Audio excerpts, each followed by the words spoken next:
3. Hi guys, I have a guest for you today, and I'm going to let her introduce herself, and maybe if she has a favorite scripture, she can let us know that as well. Sure. Hi, Elissa Sangster, and I'm Carrie's cousin. And my favorite scripture is Psalms 139, 13, and 14. For you created my inmost being.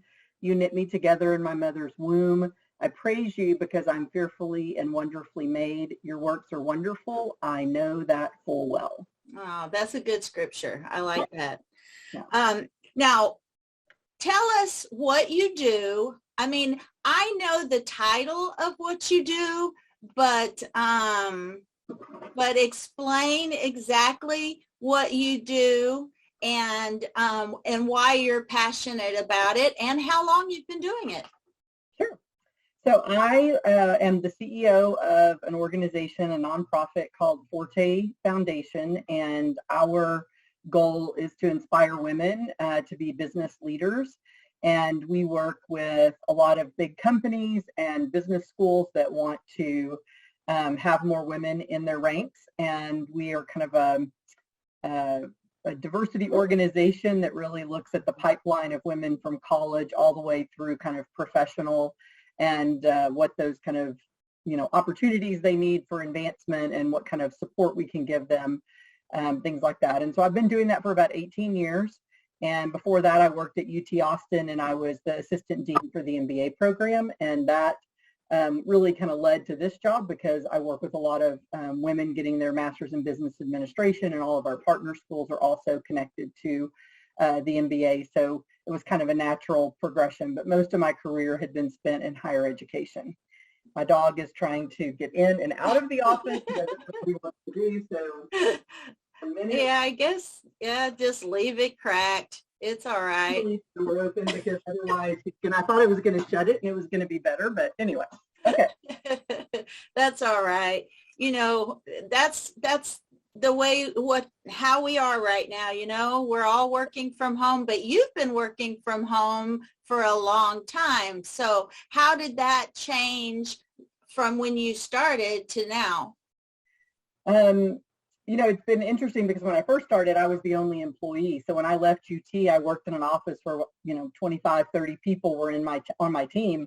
And I went home and I was kind of all by myself in my house with I wasn't married at the time. So I was just sitting there kind of twiddling my thumbs, wondering, what am I going to do to make this business grow? And and that's changed a lot over the 18 years that we've been at home. But the one thing about the pandemic was we really didn't have to shift or change because we're all working from home. Everybody was set up in their home offices. And the only thing that changed for me really was the travel. And so I used to travel a lot more than I do these days.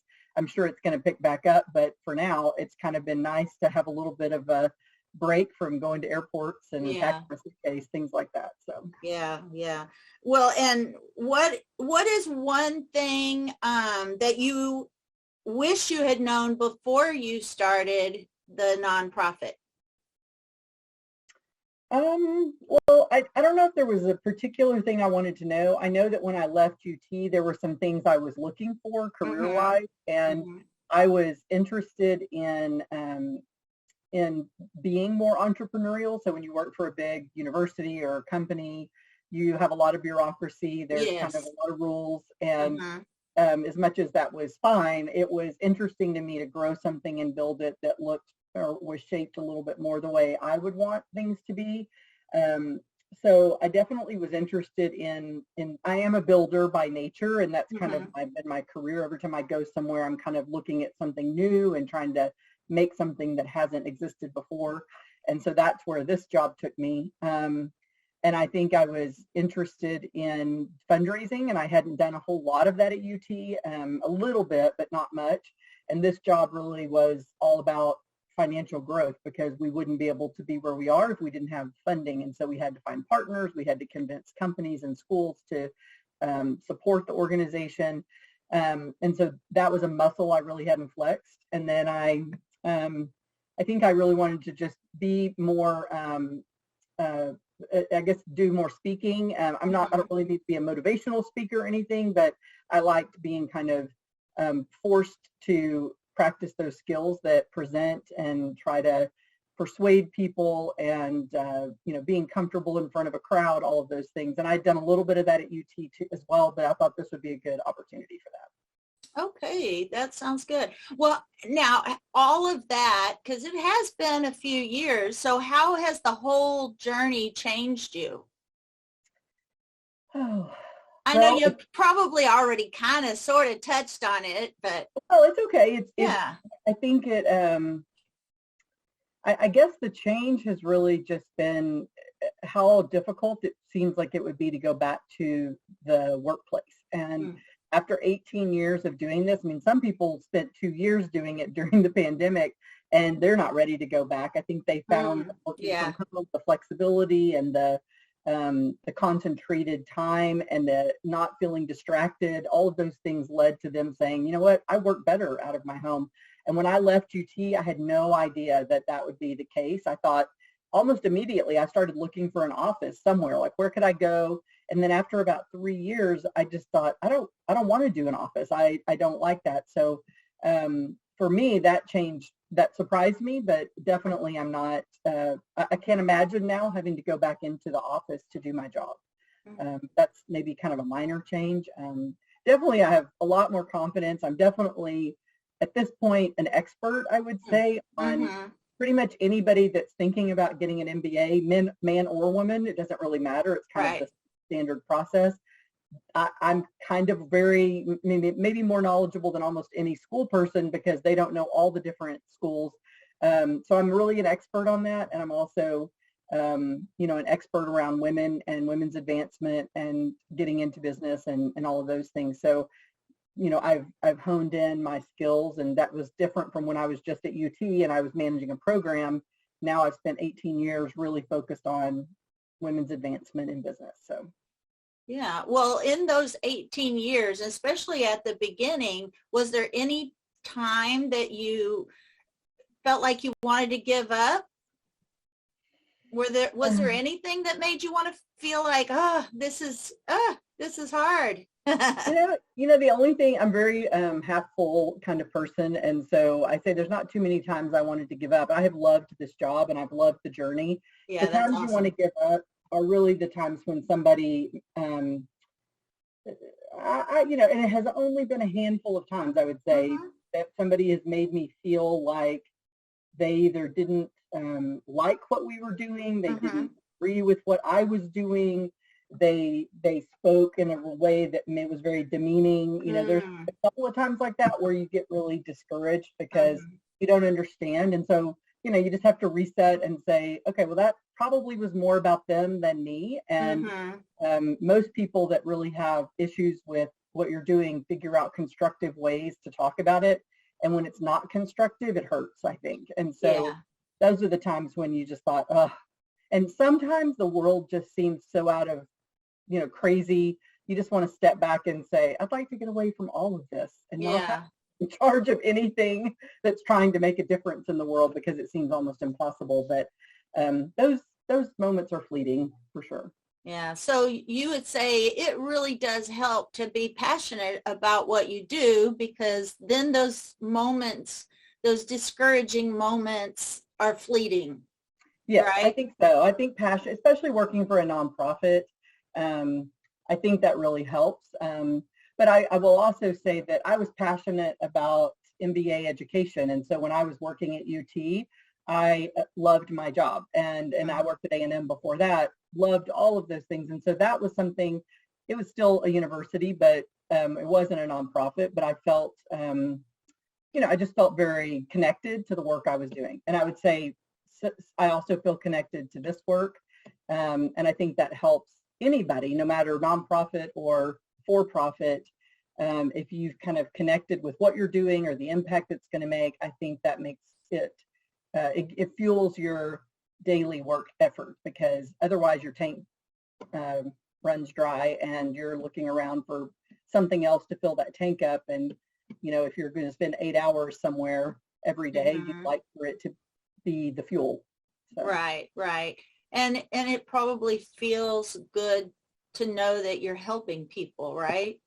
It does. And there's daily feedback in nonprofit and especially in the nonprofit I work in because women are very expressive of their thanks. And I think maybe in the corporate world, sometimes you don't feel that, and that's part of what disconnects you. But one of the things that's been hard about the pandemic, though, is not being in person. And, I could go to an event and we would be there for 4 hours. And at the end, when all the women were streaming out and leaving one by one, I would just be out there saying goodbye. And just having them tell you how much they appreciate what you're doing and how much it meant to them and what they learned, all of those things really do make you feel good as well. Yeah. And that's kind of positive reinforcement for the time you spent working on it. Yeah, that's awesome because, there's some, there's the positives and the negatives during this time, and just trying to figure out how to pivot during the pandemic.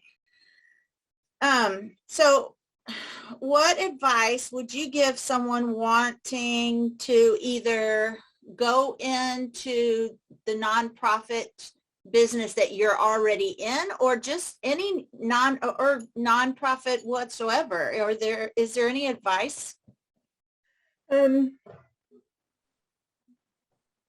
It kind of depends on who you are and what kind of job you want. And it might be more general career advice than specifically a nonprofit. But I think we've covered passion, which I think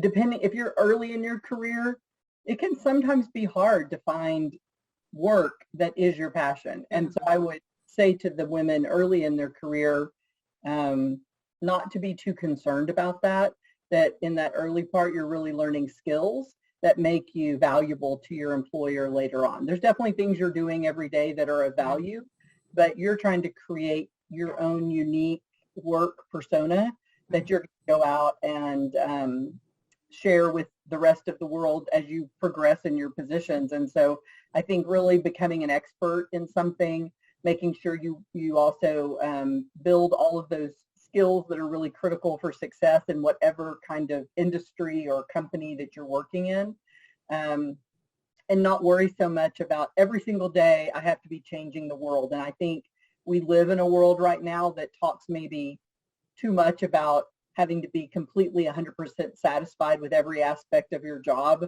Oh, yeah. In order for it to be a good job, Yeah, because there's always going to be parts of it.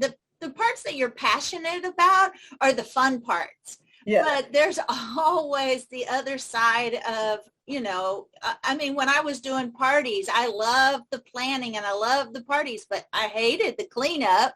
Right. But that's just part of it, it's just part of it. Well, there's cleanup in every job, right? Yeah, there's good and bad, and you just got to outweigh, the pros and the cons. Is there anything specific to nonprofits? Because as a nonprofit, you really have to sell yourself a little more, right? Because you're bringing in funds. Is there any advice there? Well, I will start with the nonprofit that I run. Is that most of our donors, our big revenue streams really come from the business schools and the companies that we work with. So in order to get those funds and steward them well, you have to have a quality product. You have to think and behave the way they do, because if you don't, then you're going to not meet expectations for them. And so we always say we're kind of a nonprofit that acts like a business, even though our bottom line looks very much like a nonprofit. The way we engage with our clients and our partners is very professional. And I would say that, that's kind of generally just a way of operating. And then I would say for somebody interested in getting into a nonprofit, I think you do want the passion to align. Like I always said, I didn't really want to just work for a nonprofit. That was never my goal. And sometimes I hear people say that. I really am about nonprofit work. And you have to also be aligned somehow, because it is hard to go and do nonprofit work and not be able to articulate your story, the story of what's going on in your organization, the transformation that's happening, why it's an important thing to have your nonprofit in the world, and what that impact is. And so I think you do have to have some alignment there. And then I would say, be prepared that sometimes things don't happen as fast in a nonprofit because the funding is either not available, we're trying to raise the money, we're trying to grow, we're trying to do something different. So there sometimes has to be a little bit more patience in terms of execution. Some people, perceive that as, oh, it's always easy at a nonprofit because things move slower. But I think you just have to be patient, and you have to be thrifty and crafty and, thoughtful Creative. about how to, make things happen on a very lean budget. There's a few things. Yeah. All right. Well, now, what are some things that you have read or listened to that have really inspired you? Well, Audible is kind of reading and listening at the same time. Right. I will say that I do listen to a lot of books when I walk, and when I travel, I listen to them a lot too, but I haven't done it in a while. But there's, I think before all of the racial injustice stuff happened with George Floyd and Breonna Taylor back in early 2020, kind of around the pandemic starting, I had already read a couple of books that I just thought were really enlightening. And I've told so many people. One we read in book club, and it was called Just Mercy. And it was Brian Stevenson's book about, really advocating for people on death row and trying to get some of them who had been wrongfully accused or sentenced out of prison. And it was just a very interesting read, I thought, because of all of the different things that had happened 40 years prior to those men being taken out of incarceration, and how they ended up where they were, and really just some of the injustices, some of the very sad stories of people with mental problems who were sentenced to life in prison, and really there was no reason for that to be done. They didn't get the help that they really needed. Exactly. They did not know how to get the help, and they were not offered the help. So there's just I just think it's a fascinating book. And at the same time, right around then, I read this other book by Isabel Wilkerson. It was Pulitzer Prize winning, I think, called The Warmth of Other Suns. And it was about the migration of African-American people from the Southeast and how they went north to New York, they went to Chicago, and they went to LA. And it follows real people who went to all of these places. And again, it's a part of history that I had never really read or understood. And as I read all these different things that were going on in these other places, you just realize it didn't necessarily get better just because they left the Jim Crow South. They went off and went to these other places. And there were good things about it, but there was also a whole undercurrent of bad things that kept happening. And so to me, those things were really moving for me. And, then everything happened with George Floyd, and I don't know. It was a interesting read, but also just very illuminating, I think, about America and how things have happened in our country. Yeah, because, depending on where you grew up and how you grew up, and there's so many factors. There are so many factors to why some people understand it a little more and why some don't understand it. We have to be gracious to everyone, because sometimes if you haven't lived through it, you won't really understand it. And then, of course, like I just said, if you didn't experience any of it, also, as much as you want to understand it, you're not going to understand it 100% just because it's not something that you really experienced or, it's very complicated, because people do. you don't want to make yourself, I don't feel like I'm an expert in any way about any of it, but Right. I'm happy to have at least absorbed what I could from those books and books like those that, are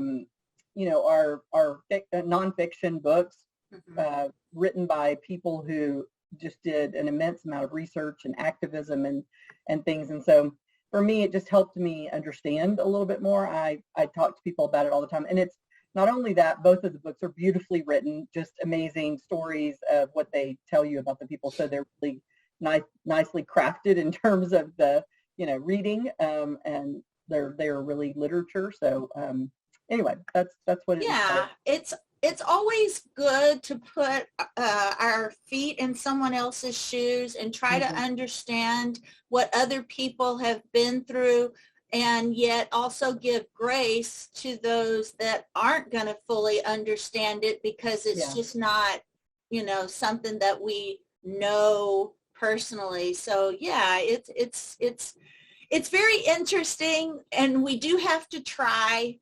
And I think that's what's important, is that we're trying, and hopefully we all will get where we want to go in that respect. We all know that racism is not where we want to be. Yeah. Now, who are 3 people that have been most influential to you? Let's see. Well, I always say I had a boss at A&M who was the reason I'm in the career I'm in. First of all, she hired me to be the assistant director of admissions at A&M's MBA program. And she was just really, she's still a good friend. And she is someone who I still check in with when I go to College Station. We go have lunch. I've stayed at her house with her, she and her husband. Her husband actually taught me political science my freshman year at A&M, and so we go way back. And that was, I didn't even know her at the time; I just knew him. But anyway, she's just somebody that was invested a lot of time in me, gave me a lot of guidance, professional support, encouraged me to move to my next role after leaving A&M, and was just somebody that I always, she raised 4 boys.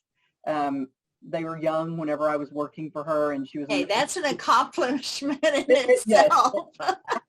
Families in my life have 4 boys, and I have to say they're all very interesting. Yeah, I had 1, and that was challenging enough. But love him. Won't have life without him. But yeah, and 4 boys. Woo, yeah. We can. Anyway, so that she's one.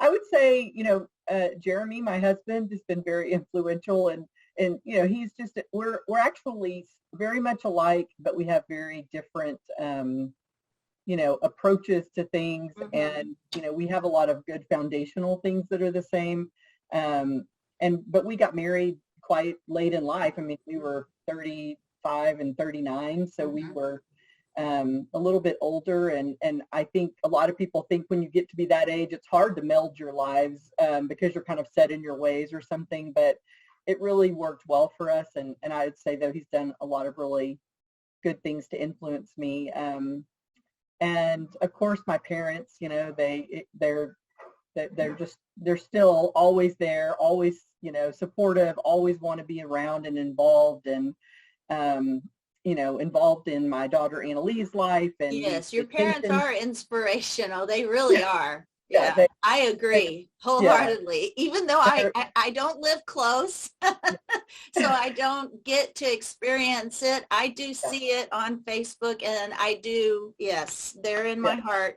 definitely. Nice, yeah.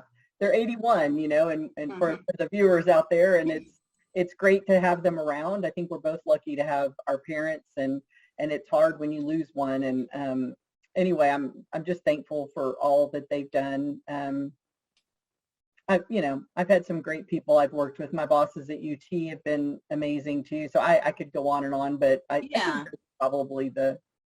Yeah, and our parents are really the ones that instill the hard work in us, Yeah, very hardworking family. Exactly. I mean, that's where we get that motivation from.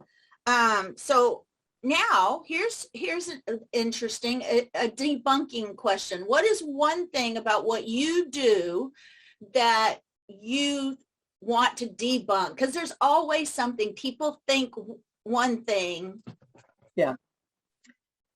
Well, I think because of the work I do, I'm often in rooms where people are much more liberal than I would say I am politically, probably kind of moderate to conservative. And I think, you know, that I also think that sometimes even the conservative people in my life think maybe I'm a lot more liberal than I am in terms of, you know, social things. And so I don't know, maybe that, you know, just because you're passionate about the, you know, advancement or support of underrepresented groups or helping the disadvantaged to be, you know, to have all that they need to have fulfilling lives, you know, that doesn't make you so much of a raging liberal as it just does a compassionate person. I was over at our aunt and uncle's house actually, you know, maybe a year ago, and I was saying something like I was going to write a book about be liberal like Jesus or something like that, where you could talk about like when Jesus walked around and looked for ways he could talk to people or impact them. I mean, he didn't go to the top of the heap and try to convince the top of the heap that they were doing something they should do. He went to the very meager existing people and looked for ways to help and to encourage others to help. And, you know, I just feel like sometimes, even as maybe a Christian body or as churches, sometimes forget that is our primary. I mean, obviously sharing the love of Jesus is the primary, but doing that in a way that connects with your community and helps your community. And sometimes we just forget that that's what we're here on earth to do. And so I feel like, you know, my job is doing something really focused on women. And I think women have been disadvantaged for many, many centuries. And I don't think Jesus really wanted it that way. I don't think women are better than men, but I do think women deserve to have opportunities that men have, working and advancing into top jobs and making a strong salary. And that's their, whatever they choose to do is their business. But not having that path open to them should not be. Right. I definitely get you there, because being a female entrepreneur, I see, I do see that, and I get it. I get what you're saying. You know, yeah, money. I mean, just it's getting hard, funding. and you have these things sometimes in the back of your head. Even though I did pretty much stay home with my kids until they were school aged. You know, there's a lot of people that judge you whether you stay home or whether you work, and it shouldn't be that way. I did stay home with my kids, and then I did go back to work, and then I've done some things that were entrepreneur. I can't say the word, but I know what it is, entrepreneurial. But I have had thoughts in my head. It's like, okay, should I want to own my own business? Is it selfish to own your own business? You know, we are full of those thoughts that come at us, and then we don't know what is true and what is not. And it's very important to know that we can do it.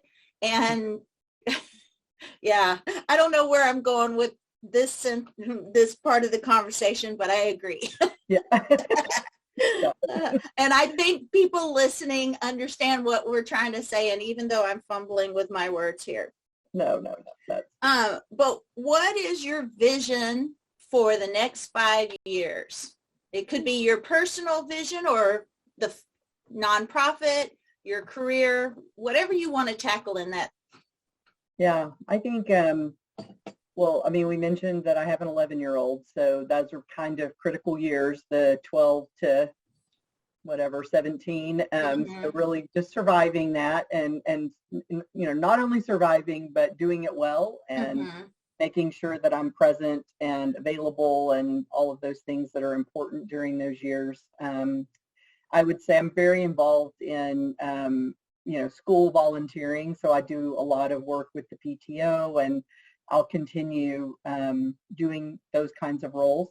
And then job-wise, I'm definitely excited about the prospect of getting back out there and traveling a little bit and doing some of our events. And we're on a strategic planning kind of journey to grow the organization, and that's going to continue over these next 5 years. And then, as she starts, I'm, as I said, older parent, and so as we get towards high school graduation, I'm really already thinking about, is it time to retire? What am I going to do part-time? I don't know exactly. I'm not desperate to stop working, but Right. What's that going to look like? So, we're having conversations about where are we going to be and what are we going to do? And it's not 100% of my day because there's an organization to run, and there's so much opportunity for our, for Forte Foundation to do new programs and to, really work for new audiences. So there's a lot of growth in the organization, but at the same time, 5 years from now, I'm probably going to start thinking about the retirement side of things. Mm-hmm. So okay. Well, now this wasn't in my notes to ask, but I'm now very curious. When you were traveling in your nonprofit, now, did you talk to schools? Do you primarily go to colleges, or do you go to any high schools? What does that look like? Because I've never really asked you these questions before. Most of our programming is done, it might be done at a university campus, but a lot of the time it's at a company or it's at a hotel. And so we do, in May, we're going to have an event called the Financial Services Fast Track. And this is just an example. And we'll have 125 women who are going to enter an MBA program in the fall, join us at that event. And it will be at a company in New York, and we'll be there for 2 days, and we'll have programming all day that's run at that company. And then we do the invitations, and we market the program, and we give travel stipends for them to attend. And then we host the event, and then we do follow-up. And our job is to really keep those women connected with the companies, because they want to eventually hire those women after they graduate with their MBA or give them an internship. And then in June, I'll go to LA, the opposite side, and we'll have an MBA conference for all of these prospective MBA women. There will probably be 700 of them that come to that event, and it will be everything they need to prepare for their MBA program and their internships. And so we have 50 companies that join us. We'll have 700 women. We'll have a lot of speakers. We'll do a 2 to 3 day conference with all of our partners, our companies and schools, at a hotel, at the one in Die Hard where Bruce Willis comes down the elevators, and the Westin Bonaventure. Yeah, so that's what we'll be in June, and it'll be fun and lively, and we'll do a whole ton of programming. Those are our big events coming up. Okay. Yeah, okay, so you don't really go into the high schools and start talking about it there. We haven't done high school. We do college. So on our 60, we have about 60 college partnerships, and we're working to establish student clubs on all of those campuses. And so that's not 100% done. We're kind of just getting all of that started. But the idea is that we'll have a student club, and that we'll be able to kind of infuse the campuses through those student clubs. But college is still kind of a growing place we're building. We're definitely more mature as an organization in the MBA space. So we have not gone into high school, mostly focused on growing college right now. Okay. All right. Well, how do you stay motivated? Oh my gosh, I don't know. How do I stay motivated? I told you. Motivated? Stay well grounded. Stay grounded. Stay motivated. I don't know. I don't need this hard work ethic I don't need a lot of motivation every day to love working. And so I do love working. And it comes back to the passion for what you do. It helps in motivation, right? Yes, and I will say though, I kind of am a person who likes change, and so I love doing a lot of different things versus doing one thing. And um, so I enjoy volunteering some. I like to exercise. I like to read. I like to travel a lot. So I like to do things with my girlfriends and my family. And so I just feel like kind of checking all those boxes is what keeps me motivated. But primarily those are the things. It doesn't take much to Right. inspire. Yeah. Well, we already touched on it. So what are some of your hobbies? Reading, traveling? Yes, I do love to read. I am in a book club. I've always been an avid reader, even not being in a book club, earlier, but I definitely enjoy that. A little bit of genealogy, I guess. I do love genealogy. I'm in the Daughters of the American Revolution, and we talked about that not too long ago. And I have been going to monthly meetings there. And I feel like genealogy though is kind of consuming. And if I do too much of it, I kind of go into spurts. Like I'll be 6 hours working on it, and then I won't go back to it for 3 months, and then I'll 6 hours. So yeah, I do enjoy that a lot. I like to travel, and my daughter loves to travel, so she's always trying to pick something new for us to go and something to do. So that's kind of fun just to have. Yeah, that's fun because I think even Doug and I, we've decided that experiences are going to stick with us more than all the little things that we could be buying.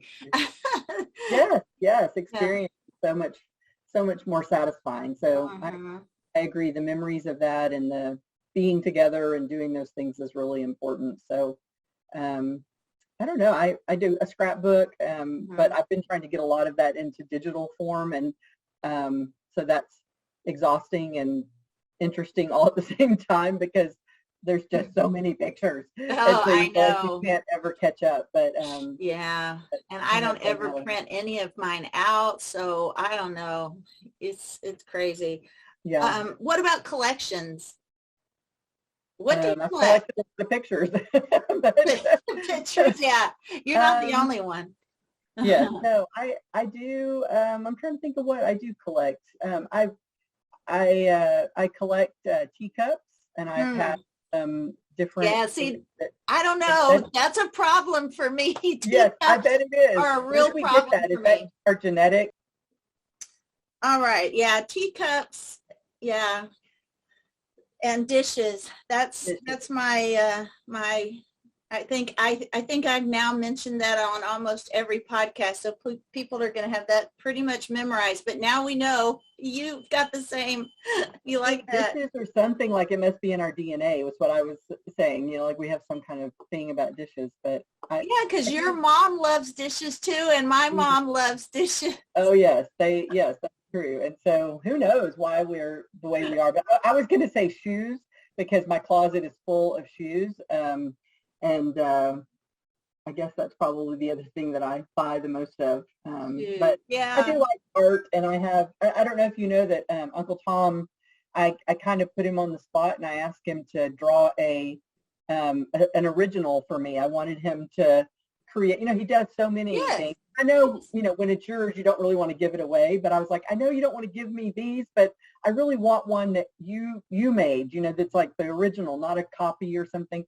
Anyway, he made me a print of the McNay Art Museum here in San Antonio, and it's the original McNay house that is on the property. And so he went and did a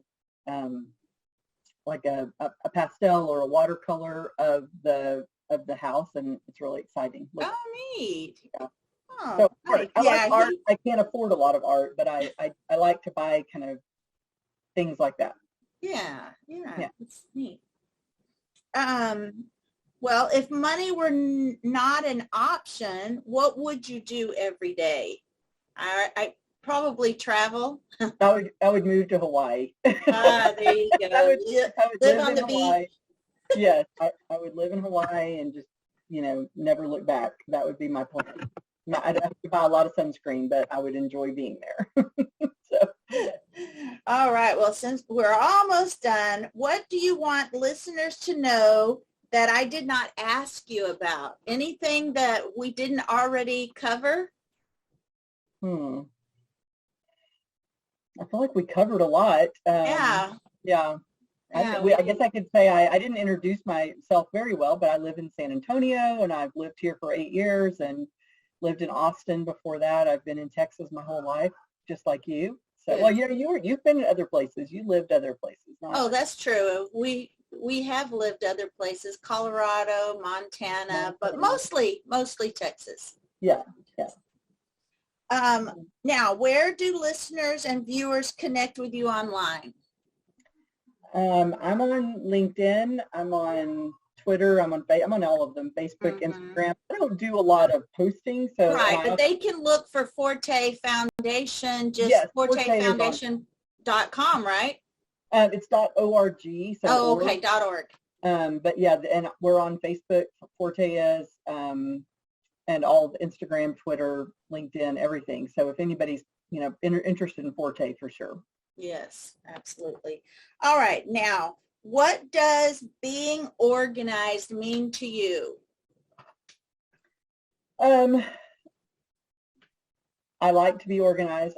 I like to be orderly. I am not so concerned about having a label on everything, but I am. Right. I like to have a place for things, and I like things to be picked up. I don't like a bunch of stuff sitting around. My office might be a little bit messier than the rest of my world, but I love a good trip to the Container Store and trying to make sense of everything. I went and bought some things in my fridge that were just like little plastic clear containers, the clear ones for the fridge. And I was so happy that day that I had reorganized my fridge and put things in bins and in the freezer, and that gives me a little bit of wind beneath my wings whenever I come back from the Container Store. I actually did my jewelry drawers where I put all of my earrings and things into some stuff I got at the Container Store, like stackable little, jewelry the containers. little clear with the little drawers. Well, no, it's like flat, and you stack them, and you can get like a piece of thick plastic like lucite over the top of it, and they're little velvet pockets and things in the. Oh, okay. Yeah, they're called stackables, I think. Yes, so and then on sale. That's when I went and bought them, when they were all 20 or 30% off. So you can keep adding to them, right? Yes, yes. Hopefully I'll just clean out what I don't need or wear anymore, because I don't need to buy more. But it's just nice for it to all be in its place. And yeah. not have a big drawer just full of stuff. So I like the feeling of that. It makes me happy, but it's sometimes I don't feel like I always get there because I'm not very detailed. I'm kind of I miss some of the detail. My husband has that in spades, and so I try to defer to him on all the detailed stuff. Yeah. Yeah. As an entrepreneur, since most of my businesses, I've created it for me. Those are where I am detailed, but as a person in general, yeah, I'm not super detailed. I mean, I've gone to church, and we have a huge church. I've gone and they've said, "Oh, look, it's been painted. Don't you love the new color?" And I did not even notice. Yeah. Did not even remember what the color was before. I mean, I'm sure if it had went from white to red, I might have noticed. But yes, I'm not a super fine detailed person. What's your favorite? I mean, but don't you love to organize? So yes, I do. What's the motivation? In my home, I just liked everything in its place. I do also like the look of it. I mean, none of us are perfect because collections of dishes are maybe a little much. I think some things I organize because it has to be visual for me. I have to be able to see it. But then there are other things that I don't want to see. I want it all hidden away. Maybe the things that are all hidden away are the things that I do put labels on so that I'll remember where I hidden away, because that's a problem for me. My memory isn't as good. I can have a purse with so many pockets, and even though it's just a purse, not remember, and I'm going through every single purse. So having too many details can be overwhelming for me too. But I do like home edit, but it has to work for me. Yeah. I like it home has edit. to be, work for me. It has to be as, and I heard an organizer say this, and this is so true for me. It has to be as easy to put away as it is to leave out. Yeah. And so my bins are usually open bins. And those are the ones that are probably, you can't see anything in them, and they're open bins. And then I do love to see some of my craft items. So I do have those in clear containers and try to make it very decorative. So where are you the least organized? I think everybody that's been listening to my podcast already know, because I have all my party stuff in my garage. That's probably the most cluttered and it's organized. But if you went in there, no one would know it was organized but me. Yeah. I feel like my junk drawers are not always as organized as they could be. And sometimes that's really like a cathartic activity for me on a weekend, is just to say, today I'm going to get this junk drawer and this junk drawer reorganized.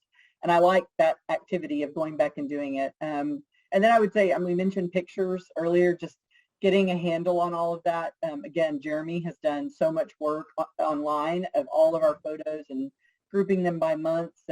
But just, I feel like I have a lot of scrapbook stuff and a lot of photos that I just need to purge, and haven't done that. Closets full of clothes that need to go to get donated somewhere, or that kind of stuff. But mostly I feel pretty organized, so nothing's like just blowing up anywhere. So which area are you the most proud of? Is it the refrigerator, or do you have another area that you're the most happy with the organization? I like my jewelry thing that I did. So I have to say that was really the best, because it looks so pretty. And we had just remodeled our bathroom, and I had this long drawer, and so everything fit perfectly into that drawer. And so I just wanted to take pictures of it and put it on. If I only had a blog, put it up there to show everybody how nice it looked. And so I was pretty pleased with that. I also, when we remodeled our kitchen, we live in an old house, and so we got this pantry thing that rolls out, and so all the pantry is together. So I really like that too. It looks super nice and organized, and turn all my spices around to face the front, and things like that.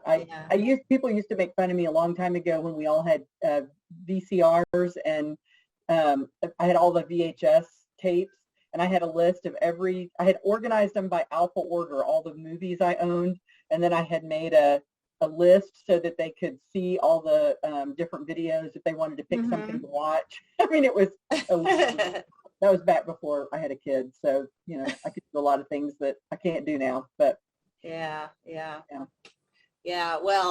I've got do you craft or sew?